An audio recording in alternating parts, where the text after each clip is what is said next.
እሱ ኢየሱስ ጌታ ነው በይላታል። እሷ ደግሞ ኢየሱስ የተባለው ስም የጴንጤ እስኪመስል ድረስ ዮናስ ጥላ ነው፣ እኔ አካል ነኝ። ጸጋና ሰላም ይብዛላችሁ። እንዴት ናችሁ? እግዚአብሔር ይመስገን እኔ በጣም ደህና ነኝ። ታዲያ ዛሬም በአዳዲስ ቪዲዮዎች ተመልሼ መጥቻለሁ። ለዚህ ዩቲዩብ ቻናል አዲስ ከሆናችሁ ሰብስክራይብ በማድረግ ቤተሰብ ሁኑ። ሁሌም የምለቀው ቪዲዮ ደግሞ በጊዜ እንዲደርሳችሁ የደውል ምልክቷን በመጫን መከታተል ትችላላችሁ። እስከ ቪዲዮ ቆይታ ድረስ አብራችሁን ቆዩ። ወደ ቪዲዮ ተመልከቱ። ኦርቶዶክሲያን ጭንቅላታችንን እያጠቡልን ነው። አዳምጡት፣ እመለስበታለሁ። ኢየሱስ ጌታ ነው።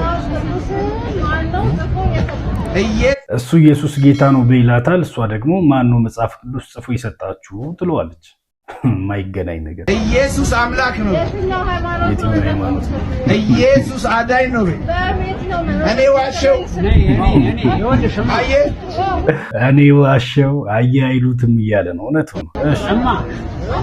እሺ እሷ ደግሞ እኔ ኢየሱስን በየትኛውም የጌትነት የክብር የስልጣን የአምላክነት ደረጃ በልት በለኝና እኔ ካላልኩ በእናንተ ፊት አስተኛለሁ። ኢየሱስ የተባለው ስም የጴንጤ እስኪመስል ድረስ ጭንቅላታችንን እያጠቡልን ነው የሚገኘው። አንድ ቀን ብላችሁ አታውቁ እንዴ? ኢየሱስ ጌታ ነው የሚለውን ስም እኮ ጴንጤ ብቻ ነው የሚለው። በየትኛውም ስፍራ ላይ ቢቆም ለመመስከር ቢወጣ ለመናገር ቢወጣ ኢየሱስ ጌታ ነው የሚለው ጴንጤ ብቻ ነው። ለዛ ይሄንን እንኳን መካዳችሁ ነው። አሁን እህታችን ኢየሱስ ጌታ ነው ሲልሽ፣ አዎ የኔ ኢትዮጵያ ኦርቶዶክስ ተዋሕዶ ቤተክርስቲያን ያስተማረችኝ ኢየሱስ ጌታ እንደሆነ ነው። ያልተማረችውን እንዴት ትናገር? የተማርሽውን ትላታለህ እንዴ? አልተማረችም። ማርያም ሲባል ነው ያደገችው። ኢየሱስ ጌታ ነው የሚለውን ስብከት አልተሰበከች። ብትሰበክማ ኖሮ አዎ ጌታ ነው ለማለት አትፈራ። ያልተሰበካችሁትን ሚዲያ ላይ መታችሁ እንዴት ታወሩታላችሁ? ስጋውን ቆርሶ ደሙን አፍሶ በመስቀል ላይ ተሰቅሎ ከድንግል ማርያም ተወልዶ እንዳዳነኝና ብቸኛው የአብ ልጅ ከድህረ ዓለም ደግሞ የቅድስት ድንግል ማርያም ልጅ የሆነው ኢየሱስ ክርስቶስ መድኃኒቴ ነው፣ ጌታዬ ነው፣ የቤተ ክርስቲያኔ ራስ ነው፣ ያለሱ ህይወት የለኝም፣ ሁሉም በእርሱ ሆኗል ብለሽ መመስከር ነው የሚገባሽ እንጂ ጭራሽ ከሱ ጋር መመከራከርሽ ቁጥር ሪከርድ ይደረጋል። ተመልከቱ። ኦርቶዶክስ ተዋሕዶ ቤተክርስቲያን ኢየሱስን አሰብክም በማለት ቪዲዮ ይሰራሉ። በርካቶችን እናጣቸዋለን። በነገራችሁ ላይ ሪከርድ ባይደረግ ራሱ እዛ ቤት ኢየሱስ እንደማይሰበክ ሁላችንም እናውቃለን። ምንም ማስማማት ምናምን አይፈልግም። ኢየሱስ እንደማይሰበክ ጌትነቱ እንደማይታወጅ በኦርቶዶክስ ቤተክርስቲያን ውስጥ እናውቃለን። ስለተቀረጸና ስለተከራከራችሁ ብቻ አይደለም፣ እናውቃለን። ለዚህ ነው አትከራከሩ። በቃ የትኛውን ቦታ ላይ አንድ ጴንጤ መጥቶ ኢየሱስ ጌታ ነው ሲባል አዎ ኢየሱስ ጌታ ነው፣ ኢየሱስ የጌቶች ጌታ ነው ብሎ መመስከር ነው እንጂ መከራከር አያስፈልግም። ነቃ ይገባል። ኦርቶዶክሳውያን ወንጌልን ስበኩ። ሮሜ ምዕራፍ 10 ከቁጥር 9 ላይ ኢየሱስ ጌታ እንደሆነ በልብ ብታምን በአፍ ብትመሰክር ትድናለህ የሚለው። ስለ ኢየሱስ የተባለው ስም ሲሰማ ስትጠሩት የኔ ኢየሱስ ብላችሁ የነሱ ኢየሱስ እንኳን ባታምኑበትም፣ በነገራችሁ ላይ አዎ የኔ ኢየሱስ ጌታ ነው እያላችሁ መልሱ የሚባለው ነገር ቴክኒክ ነው። እሺ የሆነች ታክቲክ ናት። የኔ ኢየሱስ ነው ጌታ፣ እኛ ጋር የሚሰበከው ኢየሱስ ነው ጌታ ብሎ ሲናገሩ ሁለት ኢየሱስ አለ እያሉ ነው። ነገር ግን መጽሐፍ ቅዱሳችን አንድ ኢየሱስ እንዳለ ነው የሚናገረው። እሱም ኢየሱስ ደግሞ ለሰው ልጆች ተላልፎ የተሰጠ የሞተ በሶስተኛውም ቀን ደግሞ ከሙታን የተነሳ የሚያማልድ በአብ ቀኝም ደግሞ ያለ ጌታ እንደሆነ መጽሐፍ ቅዱሳችን ይናገራል። እነሱ ግን በቴክኒክ ሁለት ኢየሱስ አለ፣ እሱ ደግሞ ፈራጅ ነው ብሎ ይናገራሉ። በመሰረቱ የራሳቸው ኢየሱስንም አይሰብኩትም፣ አለን የሚሉትን ኢየሱስንም አይሰብኩትም። ከእንደገናም ደግሞ መጽሐፍ ቅዱስ ላይ ያለውን ኢየሱስን አይሰብኩትም። አሁን እዚህ ጋር መጥቶ የተማርነው ኢየሱስ አለ ኦርቶዶክስ የሰጠችን ምናምን የሚሉት ውሸታቸው። ስለ ኢየሱስ እዛ ቤት የሚሰበክ ነገር የለም፣ አንድም ነገር የለም። ስለ ቅዱሳንና ስለ አማልክት ነው እዛ ቤት የሚነገረው። ለዛ ውሸታቸው ነው።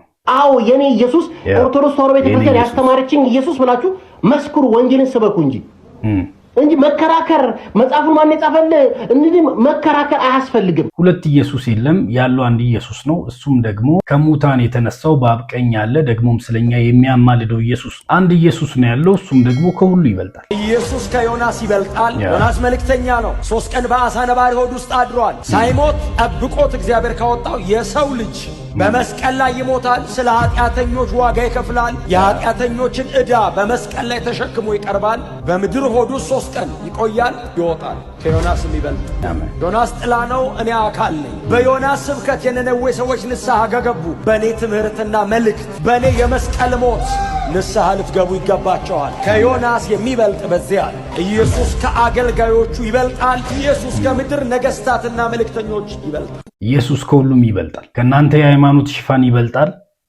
ከናንተ የሆነ ነገር ይበልጣል፣ ከምትመኩበት ነገር ይበልጣል። አይደለም ከነዛ ተራ ነገሮች ደግሞ ከዮናስ ይበልጣል፣ ከሙሴ ይበልጣል፣ ከአብርሃም ይበልጣል፣ ከኤልያስ ይበልጣል፣ ከነቢያቱ ይበልጣል፣ ከሁሉ ይበልጣል። ኢየሱስ ከሁሉ በላይ። ለዛ የትኛው ቤተ እምነት ነው መጽሐፍ ቅዱስ ጽፎ የሰጠ እያልክ መከራን አትብላ።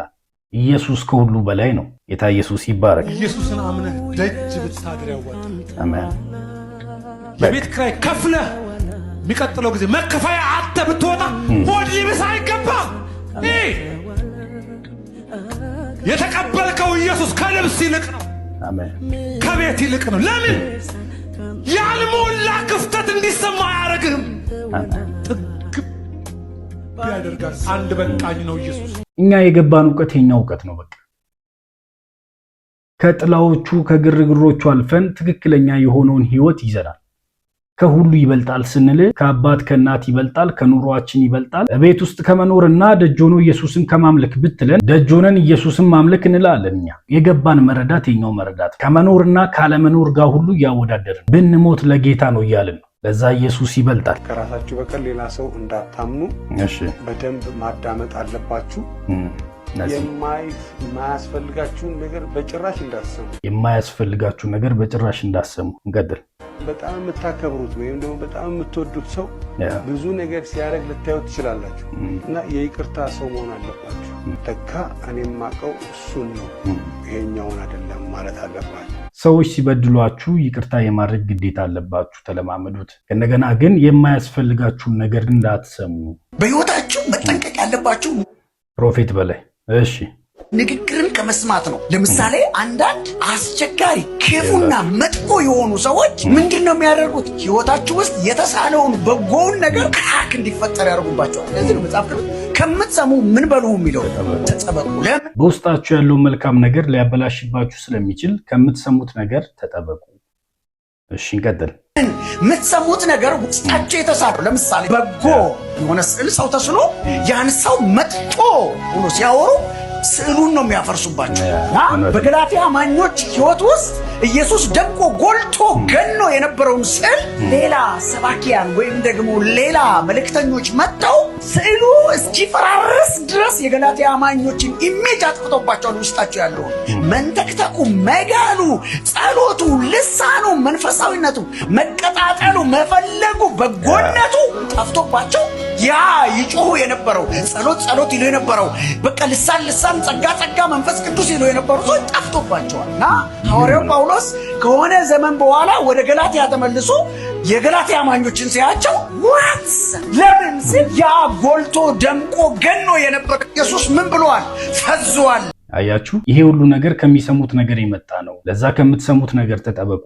ደብዝዟል፣ ለመለየት ራሱ እስኪያዳግት ድረስ ሆኗል። አይገርምም? ትናንት የነበራቸው ህይወት መስቀል ላይ ሲንጠለጠል ነፍሱን አሳልፎ ሲሰጥ የደም ላብ ሲያልበው እርሱ ስለነሱ ያን ዋጋ ሲከፍል በዚያ ፍቅር ተነድፈው ሲያብዱ የነበሩ ሰዎች አሁን የለም፣ ጭራሽ የለም። ኢየሱስ ማለት የለም። ቸርች ቢመጡ ለጥቅማቸው የለም።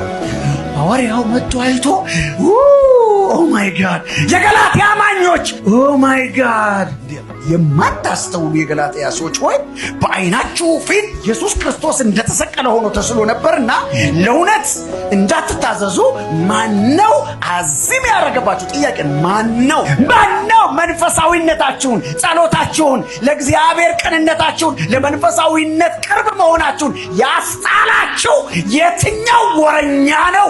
ያያችሁ የትኛው ወረኛ ነው? የትኛውን ሰምታችሁት ነው አዚም የሆነባችሁ? ከምትሰሙት ነገር ተጠበቁ። እኛዋ ሴት ናት ቀስ ብላ በስሪንጅ ወቅታሽ ጸሎት ያስቆመችሽ፣ መንፈሳዊነትን ያቀለለችብሽ። ያቀለለብ ማን ነው? ድምጻችሁ ከፍ አድርጉና ልቀቀኝ ብላችሁ እኔ አያለው። እንደገና ሪቫይቫሉ ስትገቡ እንደገና ስለ ጸጋው ታወራላችሁ፣ እንደገና ስለ መስቀሉ ታወራላችሁ፣ እንደገና ስለ እርሱ ታወራላችሁ። ታዲያ ሁላችሁም ከዚህ በኋላ ምን መስማት አለብኝ ከእንደገናም ደግሞ ምንድነው የሚጠቅመኝ ብላችሁ እንድታስቡና በውስጣችሁ ያለውን መልካም ነገር ደግሞ እንድትጠብቁት ስለ ይህንን ቪዲዮ ሰርች ይላችኋለሁ። ለዛሬ ይዤላችሁ የመጣሁት ቪዲዮዎች እነዚህን ይመስሉ ነበር። ቪዲዮቹ ቆንጆና አስተማሪ ከነበሩ ላይክ እና ኮሜንት ማድረጋችሁ እንዳትረሱ። ከወደዳችሁ ደግሞ ለወዳጆቻችሁ ሼር አድርጉላቸው። ታዲያ በሌላ ቪዲዮ እስክንገናኝ ድረስ መልካም ቆይታ ይሁንላችሁ። ተባረኩ።